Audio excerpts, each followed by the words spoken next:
Hey everyone, welcome back to my channel Biology with Sapna. I am good and I hope you are doing great. So today our topic is on large intestine. Okay मैं आपको बताती हूँ कि इसको large intestine क्यों बोलते हैं। जो लार्ज इंटेस्टाइन होती है उसका जो डायमीटर होता है मीन्स इसका जो ल्यूमन होता है वो क्या होता है, बड़ा होता है। हम बात करें इसकी पोजीशन की तो जो लार्ज इंटेस्टाइन है वो लास्ट पार्ट होता है हमारे डाइजेस्टिव सिस्टम का। ठीक है, हमारी लार्ज इंटेस्टाइन होती है वो सीकम से स्टार्ट होती है और कहाँ पे आके एंड करती है, एनस के अंदर। ठीक है, अब इसके 7 पार्ट्स होते हैं। किसके, जो हमारे लार्ज इंटेस्टाइन है उसके। सबसे पहला होता है सीकम, दूसरा आता है हमारा कोलोन। कोलोन के भी सब पार्ट्स हैं जैसे कि ascending colon, transverse colon, descending colon और सिग्मोइड कोलोन। ठीक है, उसके बाद आता है हमारा रेक्टम और फिर उसके बाद एनस। ठीक है, अब हम उनको 1 बाय 1 पढ़ते हैं। तो स्टूडेंट्स मैं आपको दिखाती हूँ डायग्राम में। देखिए ये हमारे जो मैंने रेड पेन से जो बनाया है वो क्या है, स्मॉल इंटेस्टाइन। ठीक है, और जो ये वाला पार्ट होता है जहां से स्मॉल इंटेस्टाइन कनेक्ट होती है किससे, लार्ज इंटेस्टाइन से, तो ये इलियम पार्ट होता है ना। ये लास्ट वाला पार्ट जो है किसका, स्मॉल इंटेस्टाइन का, वो क्या होता है, इलियम। और ये होता है जहां से शुरुआत होती है हमारे लार्ज इंटेस्टाइन की, वो क्या होती है, सीकम। तो जहां पे इलियम कनेक्ट करता है सीकम को, उस जंक्शन को हम बोलेंगे इलियोसिकल जंक्शन। क्या बोलेंगे, इलियोसिकल जंक्शन। अब जो ये सीकम है वो एक पाउच लाइक स्ट्रक्चर होता है। ठीक है, क्या होता है, पाउच लाइक स्ट्रक्चर। और ये इसकी जो लेंथ में अगर हम बात करें तो ये 6 सेंटीमीटर होता है लंबा, कौन, सीकम। अब इसके अंदर आप डायग्राम में देख पा रहे होंगे कि जो सीकम है उसकी आउटग्रोथ हो जाती है बाहर की तरफ, उसको हम बोलते हैं वर्मीफॉर्म अपेंडिक्स। आपने सुना होगा कि भाई उस इंसान के अपेंडिक्स का ऑपरेशन हुआ है। तो ये अपेंडिक्स जो है एक वेस्टिजियल ऑर्गन है। ये आप लोग कहाँ पढ़ोगे, जब हम इवोल्यूशन का चैप्टर डिस्कस करेंगे तो वहां पे मैं आपको डिटेल में बताऊंगी। अभी मैं यहाँ पे आपको थोड़ा सा अपेंडिक्स के बारे में बता देती हूँ कि जो अपेंडिक्स है, जो हमारे एंसेस्टर्स थे, मतलब जब ह्यूमन का इवोल्यूशन हो रहा था तो उस टाइम पे वो लोग क्या खाते थे, घास खाते थे। ठीक है, प्लांट्स खाते थे और उनके अंदर क्या होता था, सेलुलोज। तो जो अपेंडिक्स थी वो क्या कैरी करती थी, अपने अंदर सेलुलोज डाइजेस्टिंग बैक्टीरियाज कैरी करती थी। जो अपेंडिक्स अगर स्वेल हो जाती है तो उसके कारण एक डिजीज हो जाती है जिसको हम बोलते हैं अपेंडिक्टिस। ठीक है, अब ये कैसे होती है कि जब ये हमारे जो लार्ज इंटेस्टाइन है, मैं आप लोगों को बता देती हूँ, मेनली एब्जॉर्प्शन का काम करती है। मतलब जो स्मॉल इंटेस्टाइन ने जो फूड एब्जॉर्ब कर लिया उसके बाद वो कहाँ जाता है,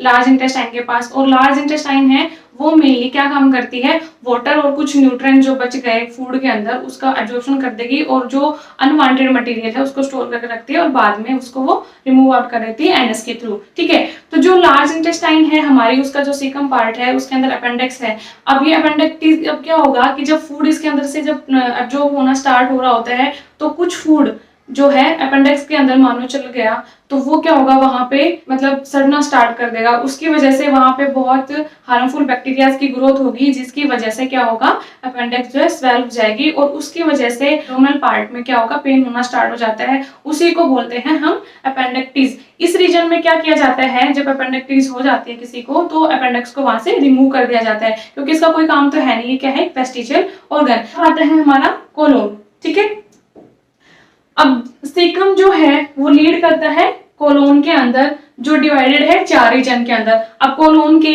4 पार्ट्स हैं, असेंडिंग कोलोन, फिर उसके बाद आता है ट्रांसवर्स कोलोन, फिर आता है डिसेंडिंग कोलोन और उस लास्ट वन आता है सिग्मोइड कोलोन। ठीक है, अब हम इनके कोलोन के बारे में पढ़ते हैं। देखो बच्चों, आप लोग डायग्राम में देख पा रहे होंगे कि जो सीकम से अपवर्ड इसका ग्रोथ हुई तो क्या बनता है, असेंडिंग कोलोन। और जो असेंडिंग कोलोन है वो सबसे शॉर्टेस्ट कोलोन होता है इन कंपैरिजन टू 3 अदर्स। ठीक है, और ये क्या है, 10 to 20 सेंटीमीटर इसकी क्या होती है, लेंथ होती है। यहाँ पे हमारा लीवर प्रेजेंट होता है, लीवर की साइड से एक कर्व बनाता है जिसकी वजह से किसकी फॉर्मेशन होती है, ट्रांसवर्स कोलोन की। ठीक है, अब जब ट्रांसवर्स कोलोन जब लोअर साइड की आएगा, लेफ्ट साइड में जब वो नीचे की तरफ मूव करेगा तो उस पर बनता है क्या, डिसेंडिंग कोलोन। और जो डिसेंडिंग कोलोन होता है उसकी लेंथ होती है 25 to 30 सेंटीमीटर। ठीक है, अब जो डिसेंडिंग कोलोन है वो किस में जाके मिलता है, सिग्मोइड कोलोन में। और जो सिग्मोइड कोलोन है वो एक एस शेप्ड कोलोन होता है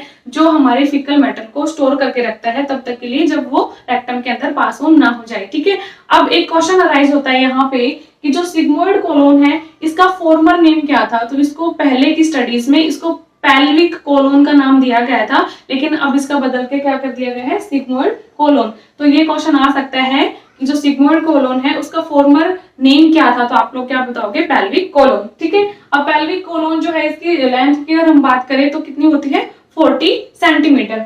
अब जो सिग्मोइड कोलोन है ये एस शेप है, मैंने आपको बता दिया। ठीक है, अब ये कहाँ पे जाके लाई करता है, रेक्टम के अंदर। ठीक है, और रेक्टम जो होता है वो क्या होता है, 13 सेंटीमीटर होता है। और रेक्टम किससे कनेक्ट होता है, एनल कैनाल से, और एनल कैनाल की ओपनिंग को हम क्या बोलेंगे, एनएस। और एनएस का काम क्या होता है, डिफेक्शन मटेरियल जो एक्सक्रीट आउट होना होता है उसको स्टोर करने का काम करता है रेक्टम। ठीक है, अब रेक्टम स्टोरिंग का काम कर रहा है, उसके बाद में एनल कैनाल के थ्रू वो जो वेस्ट मटेरियल जिसको हम डिफेक्टेड मटेरियल बोलते हैं या फीसिस भी बोल देते हैं या स्टूल बोल सकते हैं, वो एनएस के थ्रू पास ऑन हो जाते हैं। ठीक है, अब देखो कि जो हमारा ये एनएस होता है उसके अंदर 2 टाइप के स्फिंक्टर्स प्रेजेंट होते हैं, जिसके अंदर पहला जो स्फिंक्टर आता है वो क्या होता है, इंटरनल स्फिंक्टर। इंटरनल स्फिंक्टर किसका बना होता है, स्मूथ मसल फाइबर का, और उसको कंट्रोल कौन करता है, ऑटोनोमिक नर्वस सिस्टम। और ऑटोनोमिक नर्वस सिस्टम क्या होता है, इनवॉलंटरी होता है एक्शन के अंदर। मींस इनवॉलंटरी कौन सी चीजें होती हैं, जो लगातार हमारी बिना मर्जी की चलती रहती हैं, हम उन पे कंट्रोल नहीं कर सकते। जैसे कि हमारी हार्ट बीट जो है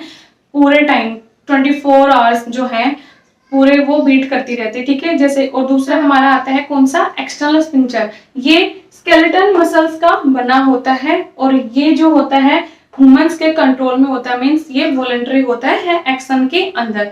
अब मैं आप लोगों को इस लार्ज इंटेस्टाइन के कुछ फंक्शंस बता देती हूँ। 2 मेन फंक्शंस होते हैं, एक तो होता है इसका एब्जॉर्प्शन और दूसरा होता है डिफिक्शन। ठीक है, अब देखो जो एब्जॉर्प्शन होता है ये लार्ज इंटेस्टाइन क्या करती है कि जो भी एब्जॉर्ब फूड स्मॉल इंटेस्टाइन ने उसको एब्जॉर्ब कर लिया था, उसके बाद में वो उसको डिफिक्टेड होना होता है, मतलब उसको रिमूवल होना होता है, तो वो किसके पास जाता है, लार्ज इंटेस्टाइन के पास। अब लार्ज इंटेस्टाइन क्या करेगी, जो भी उसके पास वेस्ट मटेरियल आया उसके अंदर से भी क्या कर लेगी, वाटर को एब्जॉर्ब कर ले, साथ कुछ सॉल्ट्स भी एब्जॉर्ब कर लेती है, और क्या करती है ये कुछ इलेक्ट्रोलाइट्स भी एब्जॉर्ब कर लेती है। ठीक है, और जो दूसरा मैंने आपको बताया इसका मेन फंक्शन वो क्या है, डिफिक्शन का।